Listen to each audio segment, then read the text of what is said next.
Hello and अस्सलाम वालेकुम। Welcome to my YouTube channel Zaidi sports. जनाब, कुछ टॉपिक्स हैं जिनके हवाले से आज की वीडियो में बात करेंगे।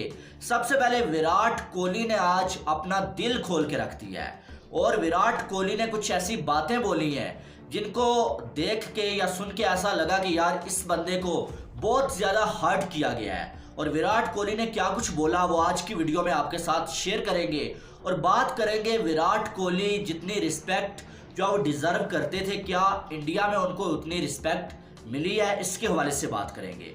उसके बाद नंबर 2 पे हमारे पास जो टॉपिक है भाई वो है कामरान अकमल के हवाले से। कामरान अकमल ने आईपीएल को लेके कुछ बातें की हैं कि क्या इंडिया के खिलाड़ी जो है वो आईपीएल खेलने से उनको फायदा है और क्या इंडिया के खिलाड़ियों को पीएसएल खेलना चाहिए, इसके हवाले से उनका क्या कुछ कहना था उस पर बात करेंगे। और सबसे बड़ी बात कि कामरान अकमल को यह भी याद आ गया कि भाई बाबर आजम वर्ल्ड क्लास खिलाड़ी हैं, तो इस पे भी बात करेंगे कि बड़े जल्दी याद आ गई यार उनको और कैसे याद आ गई उनको, वजह क्या है भाई, इस पे भी बात करेंगे।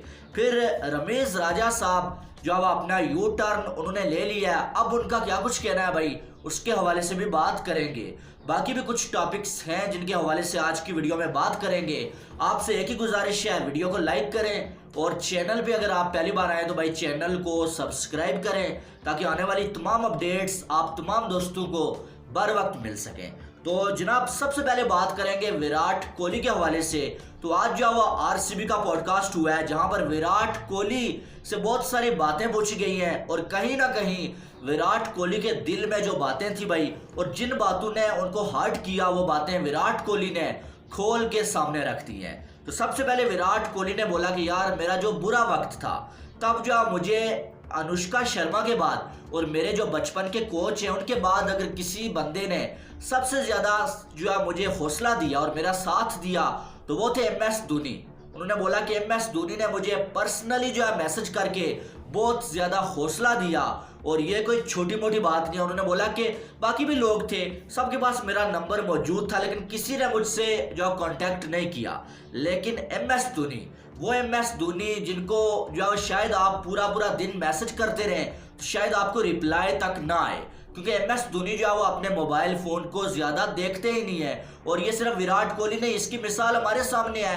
कि जो बंदा इंस्टाग्राम पे 2.5 साल के बाद जो है वो एक स्टोरी डालता है तो आप अंदाजा लगा लें कि वो कितना जो है वो मोबाइल फोन को यूज करता होगा, क्योंकि बाकी खिलाड़ी तो हमने देखे हैं कि दिन में जो है वो 4-4 5-5 स्टोरीज वो डालते हैं और बड़े बड़े यानी कि जो उनकी वीडियोस आती हैं, लेकिन एमएस धोनी इसका यही मतलब है कि वो सोशल मीडिया पे ज्यादा एक्टिव नहीं होते और ना ही वो ज्यादातर मोबाइल फोन को यूज करते हैं। तो विराट कोहली ने बोला कि एक ऐसा बंदा जो मोबाइल फोन इतना यूज ही नहीं करता है वो खुद मुझसे कांटेक्ट कर रहा है और मुझे जो है वो हौसला दे रहा है कि तुमने हिम्मत नहीं हारनी है, सबके जो है ऐसा टाइम आता है। और बहुत सारी बातें उन्होंने बोली कि एमएस धोनी ने मेरे साथ की। तो यार यही बड़े इंसान की जो निशानी होती है। एक बड़ा खिलाड़ी तो अलग बात है, एमएस धोनी बड़ा खिलाड़ी है, बड़ा कप्तान है, लेकिन साथ में उसने ये साबित किया कि धोनी सिर्फ एक अच्छा खिलाड़ी नहीं, एक अच्छा इंसान भी है और एक अच्छा दोस्त भी है। और विराट कोहली और एमएस धोनी के बीच कैसा रिलेशन है वो आपको कोहली की इन बातों से समझ आ गया होगा, क्योंकि आप देख लें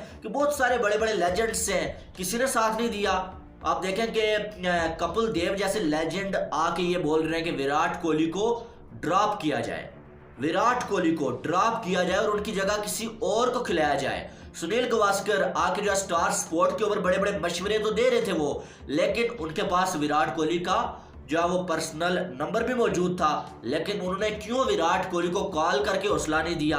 जो एडवाइस वो जो है वो आके मीडिया में दे रहे थे वो विराट कोहली को पर्सनली भी तो दे सकते थे, लेकिन उन्होंने ऐसा नहीं किया, लेकिन एमएस धोनी ने ऐसा किया। तो इसका मतलब एमएस धोनी ने विराट कोहली का साथ दिया, जो कि विराट कोहली बार बार ये चीज हमें बता चुके हैं। तो ये बहुत अच्छा जो है वो एमएस धोनी की जानब से जो है वो जेस्चर देखने को मिला है। फिर विराट कोहली ने जो सबसे बड़ी बात बोली है, उन्होंने बोला कि भाई साहब मैंने जो है वो मेरी कप्तानी में टीम ने जो है वो 2017 की चैंपियन ट्रॉफी का फाइनल खेला, मेरी कप्तानी में 2019 का वर्ल्ड कप जो है उसका सेमीफाइनल खेला टीम ने, मेरी कप्तानी में टीम जो है WTC की जो है वो WTC का फाइनल टीम ने खेला, लेकिन अभी भी मुझे इंडियन फैंस की जानब से ये कहा जा रहा है कि मैं एक नाकाम कप्तान हूँ। तो यार मेरी नज़र में सिर्फ जो है वो आईसीसी की ट्रॉफी जीतने को ही आप जो है कामयाब कप्तान नहीं कह सकते। उसको आप एक अचीवमेंट तो कह सकते हैं कि यार बहुत बड़ी अचीवमेंट है ये, लेकिन इसका ये मतलब नहीं है कि अगर वो कोई बंदा ट्रॉफी नहीं जीत पाया तो वो एक नाकाम कप्तान है। आप देखें कि स्मिथ की बात करें, आप पॉन्टिंग की बात करें, पॉन्टिंग कितने बड़े कप्तान हैं, वो इंडिया में एक सीरीज तक नहीं जीत पाए, क्या वो नाकाम कप्तान थे? आप ब्रायन लारा की बात करें, लारा एक वर्ल्ड कप अपनी टीम को नहीं जिता पाए, तो क्या वो एक नाकाम जो खिलाड़ी था? बिल्कुल ऐसी बात नहीं है। तो ये यकीन माने कि विराट कोहली की इस बात ने मुझे भी बहुत हर्ट किया, और यकीन माने ऐसा लग रहा था कि विराट कोहली की बातों से कि वो बंदा भी बहुत ज्यादा हर्ट हुआ, और कहीं ना कहीं वो इन बातों को दिल पे लेते हैं। तो यार ये चीज ना करें। विराट कोहली भी आपका खिलाड़ी है यार, रोहित शर्मा भी आपका है, एमएस धोनी भी आपका है, वो किसी और कंट्री से उनका ताल्लुक नहीं है। और यकीन माने कि विराट कोहली जितनी रिस्पेक्ट डिजर्व करते थे ना, उतनी शायद उनको नहीं मिली है, क्योंकि ये अच्छे वक्त में आपकी सब रिस्पेक्ट करते हैं, लेकिन जब आपका बुरा वक्त आता है ना, वो आपको बता देता है कि कौन आपके साथ खड़ा है और कौन आपके साथ खड़ा नहीं है, कौन सिर्फ बातों से या मुंह से आपके साथ खड़ा है। साथ खड़ा तो उसको बोलते हैं जो मुश्किल वक्त में आपके साथ दे, आपको हौसला दे, ना कि बाहर जाके मीडिया पे बातें करे और खुद लेजेंड बन जाए कि यार मैंने विराट कोहली को एडवाइस दे दी। हालांकि आपको पर्सनली ये चीज करनी चाहिए। तो कहने का मकसद यह है कि विराट कोहली को यार रिस्पेक्ट करनी चाहिए। अभी तो सब कर रहे हैं क्योंकि वो फॉर्म में वापस आ चुका है, लेकिन मैंने ये भी देखा कि जब विराट कोहली की सेंचुरी नहीं आ रही थी ना ओडीआई में, ना टी20 में, ना टेस्ट में, तो बहुत सारे अरे गहरे लोग जिनको क्रिकेट के बारे में कुछ पता ही नहीं होता था, कुछ पता नहीं होता था, जिनको जो वो सब्सक्राइब बोलते हैं, वो लोग भी आके विराट कोहली को यार आके जो क्रिटिसाइज कर रहे होते थे, और ये तक कह रहे होते थे कि विराट कोहली को निकालो जी, इसको रिटायर हो जाना चाहिए। इनके बोलने से पहले ये तो सोच लो यार किस बंदे के हवाले से आप बात कर रहे हो, और उसकी इस टाइम जो क्या अहमियत है और वो क्या कर चुका है वो बंदा। एक सेंचुरी ना आने से आप किसी बंदे की काबिलियत पे शक नहीं कर सकते, लेकिन मैंने वो वक्त देखा है कि यार विराट कोहली को कोई भी ऐरा गहरा बंदा उठ के विराट कोहली को क्रिटिसाइज कर रहा होता था, उस पर बातें सुना रहा होता था, और किसी ने तो क्या क्या यानी कि नहीं बोला है। तो कहने का मकसद यह है कि यार हमें रिस्पेक्ट करनी चाहिए। अब तो सब कर रहे हैं, लेकिन जब बुरा वक्त भी आए ना, आप अगर कोई खिलाड़ी अच्छा है भाई, वो अच्छा परफॉर्म कर रहा है, आप उसके लिए खुशियां मना रहे हैं, तालियां बजा रहे हैं, आप ये बड़े फख्र के साथ कह रहे हैं कि यार हमारा कोहली है, हमारा रोहित है, हमारे कोहली ने 100 बना लिया, हमारे कोहली ने मैच जितवा लिया। जब उसका बुरा वक्त भी आए ना, तब भी यही कहा करें कि यार हमारा कोहली है, कोई बात नहीं, बुरा वक्त है, टल जाएगा, सपोर्ट किया करें उसको कम अज कम। तो मेरे ख्याल से विराट कोहली बहुत ज्यादा हार्ड टू एंड बातों से, जो कि उनकी बातों से आज मुझे फील हुआ कि यार वाकई में वो बंदा इन चीजों को दिल पे ले रहा है। तो मेरे ख्याल से अब ये बातें खत्म हो जानी चाहिए कि यार जब वो ट्रॉफी नहीं जीत पाए भाई, ये नहीं कर सके, वो नहीं कर सके। उस बंदे ने जो किया है वो भी आपकी टीम की इज्जत के लिए किया, और आपकी टीम की बहुत इज्जत है विराट कोहली के नाम की वजह से। यकीन माने आप, विराट कोहली एक ऐसा प्लेयर है जो जिसके नाम से आपकी टीम जो है जानी जाती है। ये भी अगर कहा जाए ना, कुछ कम नहीं होगा। विराट कोहली, सचिन तेंदुलकर, ये लेजेंड्स हैं, इनकी वजह से आपकी टीम जानी जाती है। रोहित शर्मा की बात करें आप, तो मेरे ख्याल से अब ये चीजें रुक जानी चाहिए कि भाई ट्रॉफी नहीं जीत पाए जी, ये नहीं हो सका, वो नहीं हो सका। बहरहाल विराट कोहली ने ये बात किया है। उसके बाद आगे अगर हम चलें तो कामरान अकमल ने जनाबे वाला जो कल वो भी एक पॉडकास्ट कर रहे थे, वहां पर जो कामरान अकमल ने बहुत सारी बातें की हैं। सबसे पहले उन्होंने ये बोला कि भाई इंडिया अगर एशिया कप में नहीं आता तो पाकिस्तान को वर्ल्ड कप का बाइकाट करना पड़ेगा। यानी कि कामरान अकमल साहब भी जो रमीज राजा के रास्ते पे चल पड़े हैं। यार ये क्या बात हुई? अगर वो आप नहीं जाएंगे तो वो भी तो कह सकते हैं ना कि आप 2018 में नहीं आए थे, हम क्यों आए। तो मेरे ख्याल से ऐसी कंट्रोवर्शियल बात करनी ही नहीं चाहिए, सीधी सी बात है। और यकीन माने कि पाकिस्तान इंडिया में नहीं जाएगा तो नुकसान किसी का नहीं होगा, वो पाकिस्तान का होगा। ये बात आप मुझसे ज्यादा बेहतर जानते हैं कि पाकिस्तान का जो 80% रेवेन्यू है वो आईसीसी से आता है, और आईसीसी को इंडिया से आता है, यानी कि बीसीसीआई से आता है। तो मेरे ख्याल से ऐसी बात करनी ही नहीं चाहिए। बहरहाल अभी इस बात पर बहस क्या करें। आगे कामरान अकमल ने फिर ये बोला कि भाई इंडिया के खिलाड़ियों को पीएसएल नहीं आना चाहिए, पीएसएल में नहीं खेलना चाहिए, उनका पीएसएल में कोई काम नहीं है, ये कामरान अकमल ने बोला।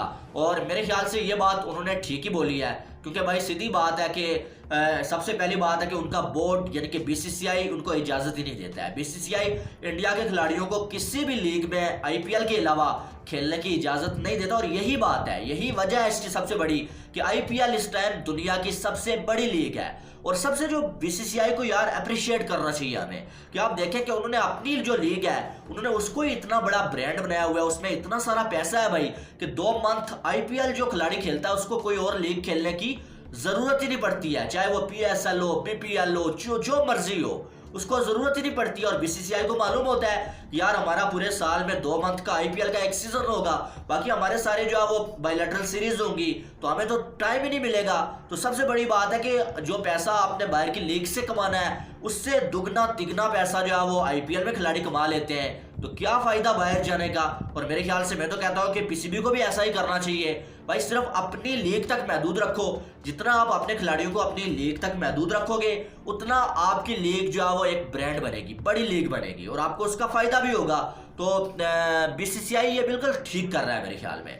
हम तो चाहते हैं यार कि ठीक है पाकिस्तान में इंडिया की टीम है, इंडिया के खिलाड़ी पाकिस्तान में जाके खेलें, लेकिन ये जो बीसीसीआई कर रहा है ना अपने खिलाड़ियों को किसी और लीग में नहीं जाने देता, इसकी वजह यही है कि उनको किसी की कमी नहीं है किसी चीज की। दुनिया की सबसे बड़ी लीग जो है उनके पास मौजूद है, सबसे ज्यादा पैसा उनके पास मौजूद है, सबसे ज्यादा सैलरीज उनके खिलाड़ियों को मिलती है, चाहे वो मेंस हो चाहे वो वुमेन्स हो। तो भाई फिर क्या जरूरत है उनको दूसरी लीग्स में जाने की।